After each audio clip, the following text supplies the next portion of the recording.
General George S. Patton pointed at a small dot on the map. "Hammelburg," he said quietly.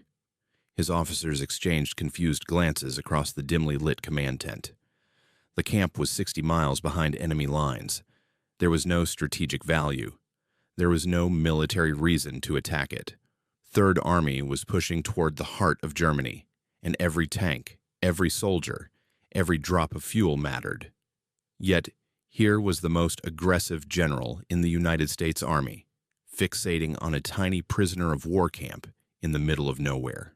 Colonel Charles Codman studied Patton's face and saw something he rarely witnessed: hesitation mixed with determination. Patton tapped the map again, his finger lingering on that insignificant dot. What none of them knew, what Patton would never openly admit, was that his son-in-law was inside those walls. Lieutenant Colonel John Waters had been rotting in German captivity for 2 years, and George S. Patton was about to send 314 American soldiers on a suicide mission that the Army would try to bury for decades. The date was March 25, 1945.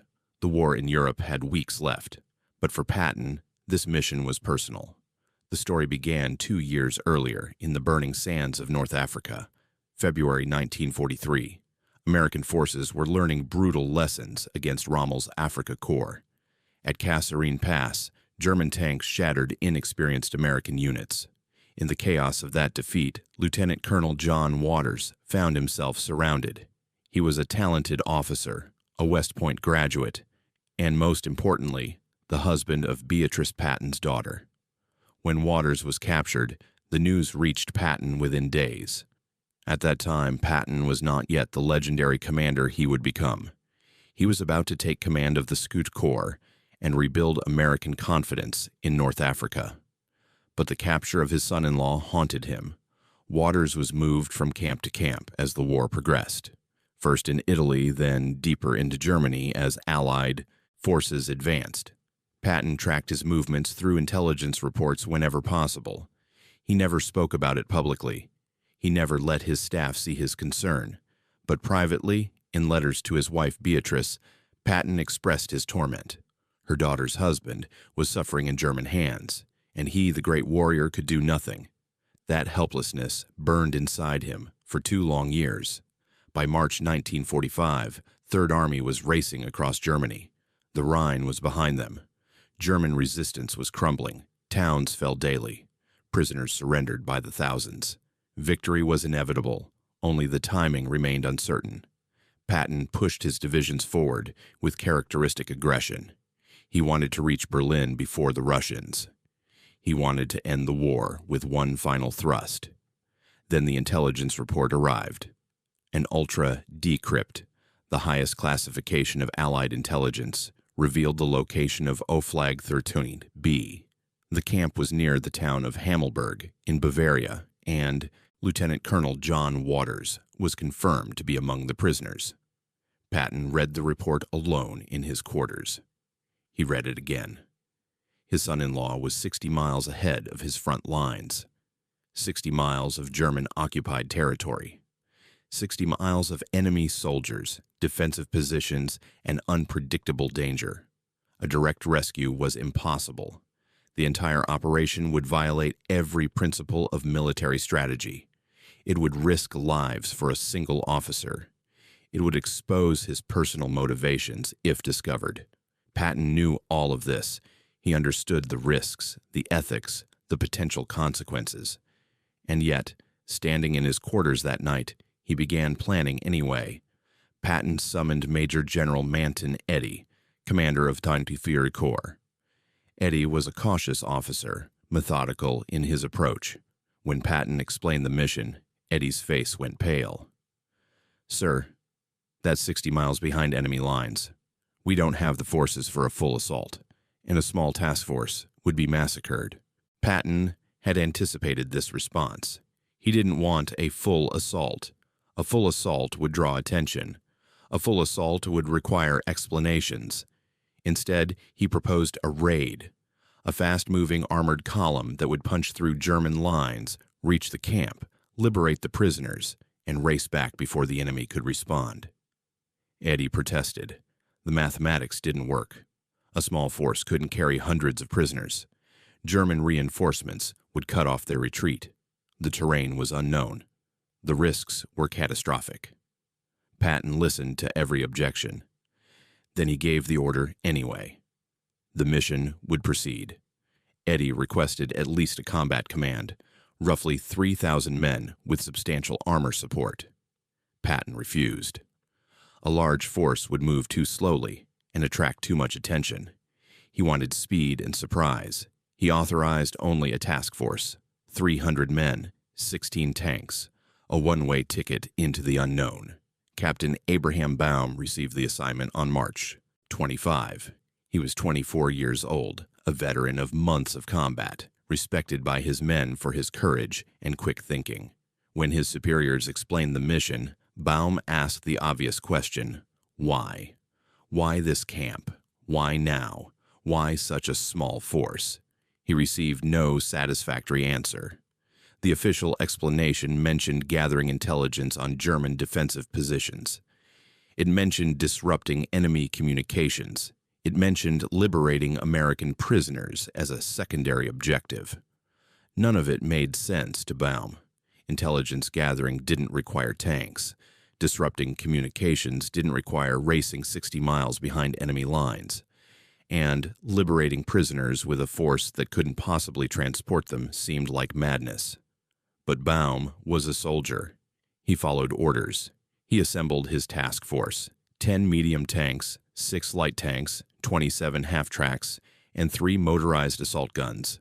His men were volunteers, though some would later question how voluntary their participation truly was. They were told the mission was dangerous. They were not told it might be suicidal. As darkness fell on March 26, Task Force Baum rolled toward the German lines, 314 men heading into uncertainty. The column moved fast through the night. Baum pushed his vehicles hard, knowing that speed was their only protection. German forces were scattered and disorganized in this sector. The front lines were fluid. Patrols were inconsistent. For the first hours, Task Force Baum encountered minimal resistance. They shot through small German units before the enemy could organize a response. They bypassed larger formations, choosing speed over engagement. By dawn, they had covered 30 miles. But daylight brought visibility, and visibility brought danger. German observation posts spotted the American column and reported its position. Confusion spread through German headquarters. What were Americans doing so deep behind the lines? Was this the spearhead of a major offensive? Were more forces following? German commanders scrambled to respond. Units were redirected. Roadblocks were established. The element of surprise, Baum's greatest advantage, was evaporating. He pressed forward anyway. The camp was still 30 miles ahead. His men were tired. His vehicles were consuming fuel at an alarming rate. And somewhere behind him, German forces were beginning to close the trap. At O-Flag 3-B, Lieutenant Colonel John Waters knew nothing of the approaching rescue.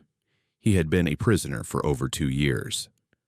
The camp held hundreds of American officers captured at various points in the war. Conditions were harsh but survivable. Food was scarce. Medical supplies were limited. But the prisoners maintained military discipline and hope. They knew the war was ending. They could hear distant artillery. They watched German guards grow increasingly nervous. Liberation would come eventually. They simply had to survive long enough. Waters was senior among the American officers. He organized the prisoners, maintained morale, and planned for the day when Allied forces would finally arrive. He thought about his wife constantly. He thought about his father-in-law, the famous general whose exploits he heard about through smuggled news and German propaganda. He never imagined that Patton was personally planning his rescue. He never imagined that 300 men were risking their lives specifically to reach him. On the morning of March 27th, Waters woke to the sound of gunfire in the distance. Something was happening, but he didn't yet understand what. Task Force Baum reached the outskirts of Hammelburg in the early afternoon. The journey had cost them. Several vehicles were destroyed in skirmishes. Men were wounded. Fuel was critically low, but they had made it. The camp was visible ahead, a sprawling complex of wooden barracks surrounded by barbed wire and guard towers. Baum assessed the situation quickly. German guards were present, but not numerous. The defenses were designed to keep prisoners in, not to repel an armored assault. He ordered the attack. American tanks crashed through the outer perimeter. Machine guns swept the guard towers. German soldiers fled or surrendered. Within minutes, the outer compound was secured. Prisoners emerged from barracks, stunned and jubilant. American soldiers had arrived. Liberation had come. But then came the chaos. Hundreds of prisoners poured toward the American vehicles. They wanted to escape. They wanted to climb aboard the tanks and half-tracks and flee this place forever. Baum realized his problem immediately. He had brought enough vehicles for his men and perhaps a few dozen prisoners. He was now surrounded by hundreds of desperate Americans who expected salvation. Colonel John Waters heard the commotion and made a fateful decision. As senior American officer, he felt responsible for coordinating with the rescuers. He gathered a small group, including a German officer who agreed to arrange a proper surrender of the camp. They carried a white flag and walked toward the American positions. Waters wanted to prevent chaos. He wanted an orderly transfer of prisoners. He wanted to ensure no Americans died unnecessarily in confused crossfire. As they approached, a German guard, who had not received the surrender order, spotted them. He saw American uniforms. He saw men walking toward the perimeter. He raised his rifle and fired. The bullet struck Waters in the hip, shattering bone and tearing through muscle. He collapsed in the mud, bleeding heavily. His companions dragged him back toward the camp infirmary. The American rescue force had arrived to save John Waters. Instead, within minutes of their arrival, John Waters lay dying from a German bullet. The cruel irony would haunt everyone who learned of it. Captain Baum faced an impossible situation. His force was exhausted. His fuel was nearly gone. He had hundreds of prisoners who couldn't possibly fit in his vehicles. Waters, whom he didn't know was Patton's son-in-law, was critically wounded and couldn't be moved. And German reinforcements were converging from every direction. The trap was closing. Baum made the agonizing decision to leave most prisoners behind. He could only take those who could physically fit on his remaining vehicles. He selected the fittest men, those who could help fight during the return journey. The rest were told to wait. Allied forces would return soon with larger forces. It was a lie, and everyone knew it. The men left behind watched as the American column prepared to depart. Their hope of immediate liberation was driving away on muddy tracks. Some prisoners ignored Baum's orders and clung to the vehicles anyway. Others started walking, determined to follow the column on foot. The organized rescue had become chaos. German shells began falling among them. The counterattack had begun. The return journey became a nightmare. German forces had established blocking, positions along every route. Artillery zeroed in on the American column. Tank destroyers waited in ambush. What had been a daring raid became a desperate fight for survival. Baum's tanks engaged German armor in running battles. His half-tracks dueled with infantry positions. Men died in burning vehicles. Others were wounded and left beside the road because there was no time to stop. Fuel ran out. Vehicles were abandoned. The column fragmented into smaller groups, each trying to find a path back to American lines. Baum himself was wounded multiple times but continued commanding. He led charges against German positions. He rallied scattered men. He refused to surrender even as his force disintegrated around him.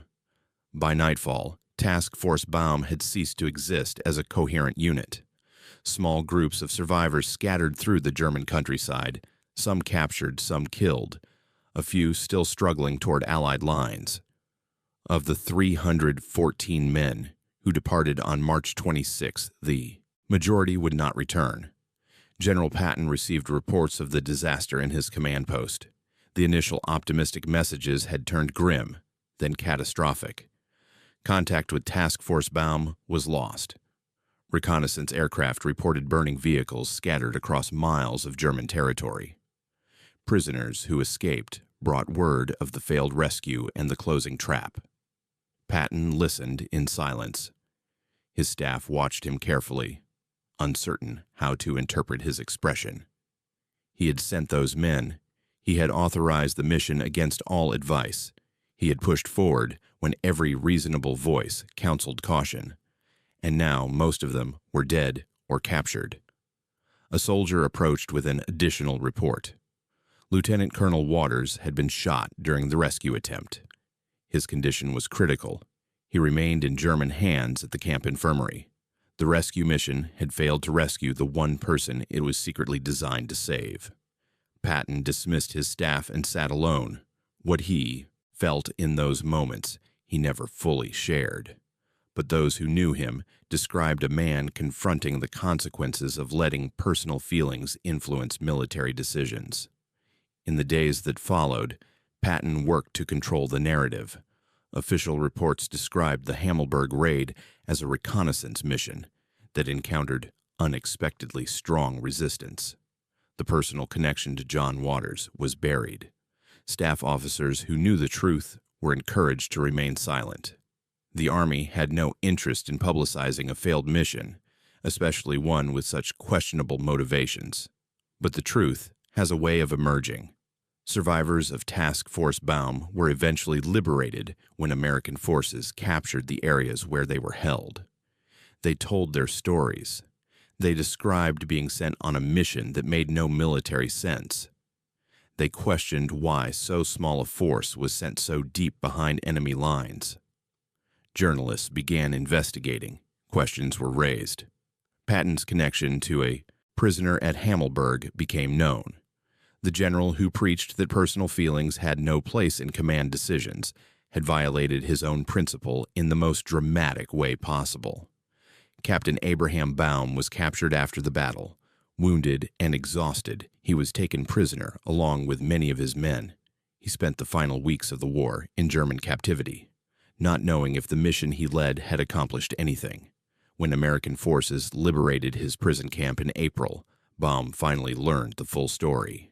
He learned that John Waters was Patton's son-in-law.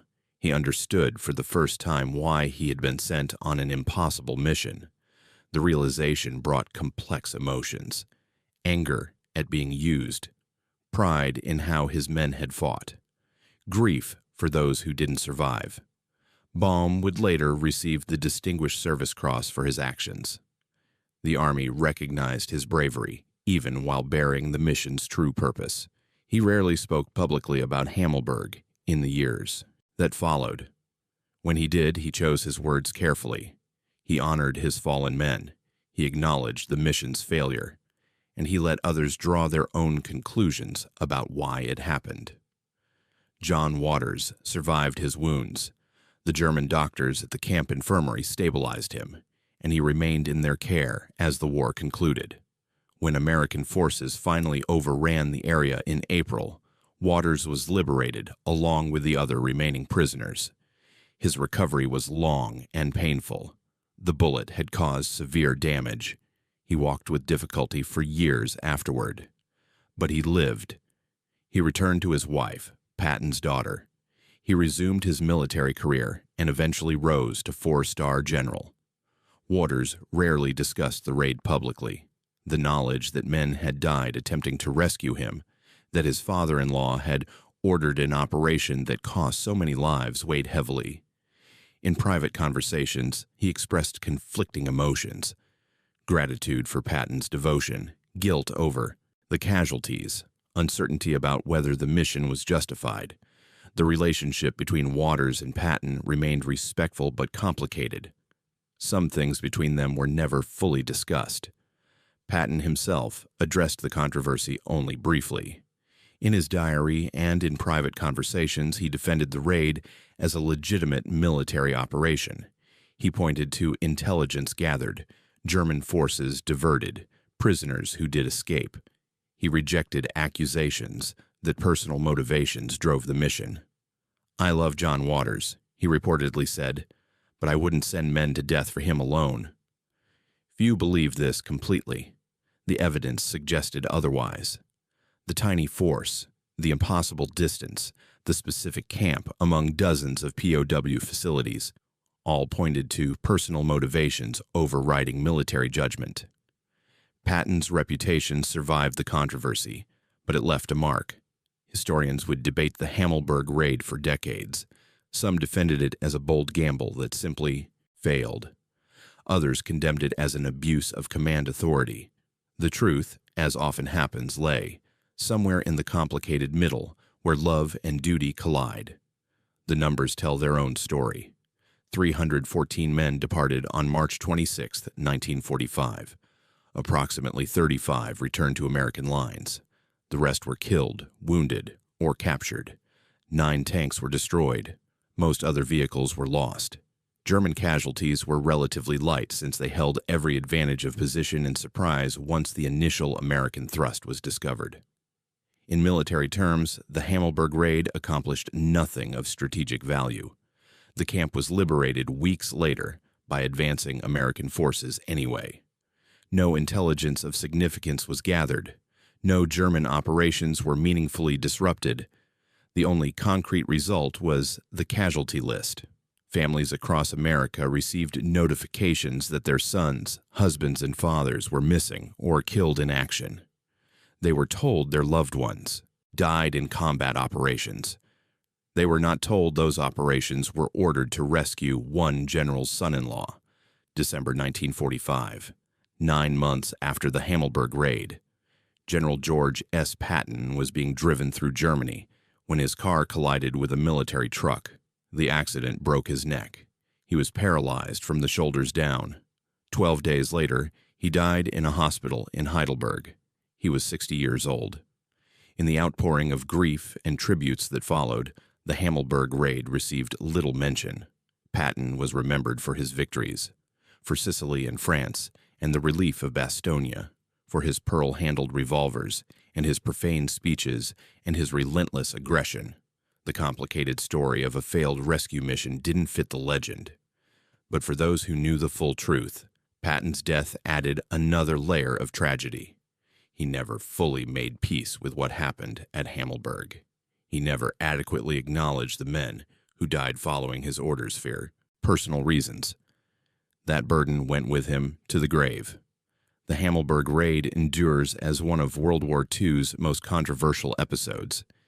It raises questions that have no easy answers. What are the limits of command authority? When does personal motivation become abuse of power?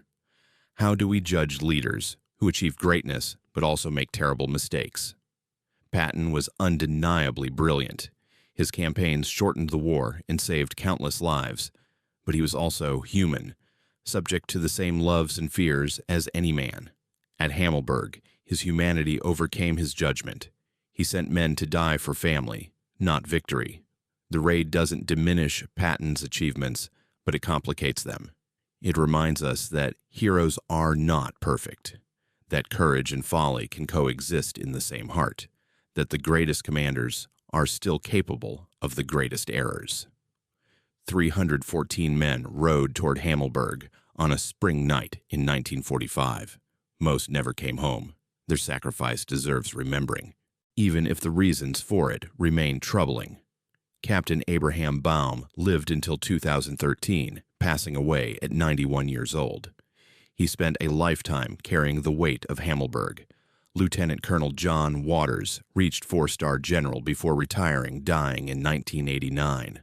Both men outlived the controversy, but neither escaped its shadow. And George S. Patton, the warrior who orchestrated it all, rests in Luxembourg among the soldiers who served under him. His grave, by his own request, is identical to those of the enlisted men nearby. In death, at least, he asked for no special treatment. But Hammelburg remains his unfinished confession, a reminder that beneath the legend was a man who loved his family enough to risk everything, including other men's sons. Was it wrong? Was it human? History still debates. The dead cannot answer, and the living are left to wonder what any of us might do if it were our family behind enemy lines. What would you risk? What would you sacrifice? And could you live with the consequences? Some say Patton was a hero who made one terrible mistake. Others say he was a man who proved that even legends have breaking points. What do you think? Was Patton wrong to try saving his son-in-law, or would you have done the same thing in his place? Drop your thoughts in the comments. And if this story moved you, hit subscribe. We bring history's hidden moments to life every week.